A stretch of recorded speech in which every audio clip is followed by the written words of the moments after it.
hostage crisis in Algeria, of course, getting top billing in most French papers. That's right. It's on the front page of La Croix today, the Christian newspaper that talks about 4 tragic days in Amenas.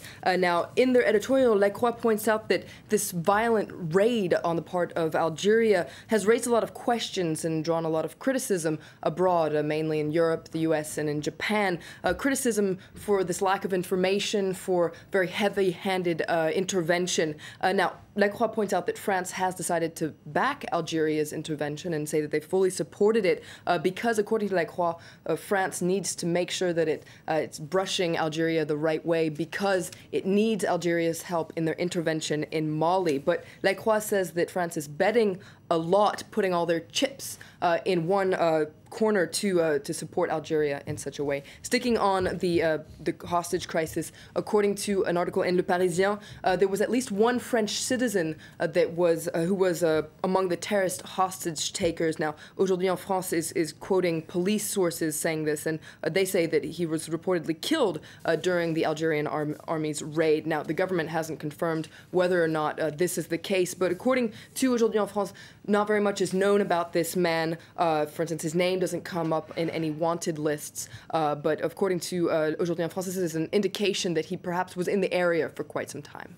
Okay, well, meanwhile, Les Echos, the business paper, are looking at the economic consequences of that hostage crisis. That's right, economic consequences for businesses that are in the Sahel and Sahara region. According to Les Echos, they're really having to rethink their security strategies because in risky zones like that, it's up to businesses. They're completely responsible for the security and the safety of their personnel.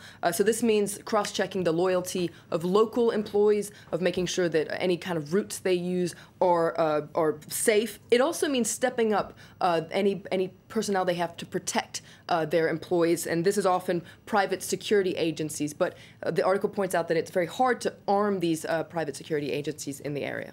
Okay, well, meanwhile, linked but also separate, the situation in Mali is getting a lot of attention. It's on the front page of Libération. That's right. Libération takes a closer look at the Malian army, and it calls it the alarming Malian army. And it says that it describes an army that's internally divided, lacking any kind of equipment, and also not without this kind of war culture in it. Now, according to soldiers that Libération interviews, they say that if France hadn't intervened, the whole country would have been taken over. They say they feel boosted and inspired by the French military operation. But there's one interesting detail in the article, and that's that any soldiers that are of Arabic or Tuareg origin, they've been ordered to stay in their barracks because there's a real lack of trust within the Malian army, which is unfortunate because these are soldiers that really know the northern region quite well. Okay. Well, so far here in France, meanwhile, politicians across the spectrum have supported that intervention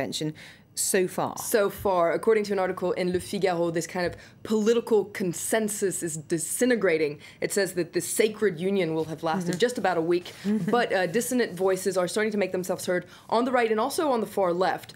For instance, within the opposition, Brice Hortefeux, who was the former interior minister under Nicolas Sarkozy and is often seen as the unofficial spokesperson for Nicolas Sarkozy, he says that he has doubts about the preparation, in both logistically and diplomatically.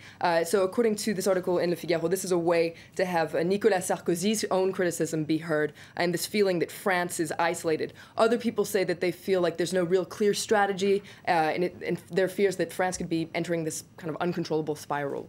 Okay, well, meanwhile, Le Figaro is focusing on something completely different.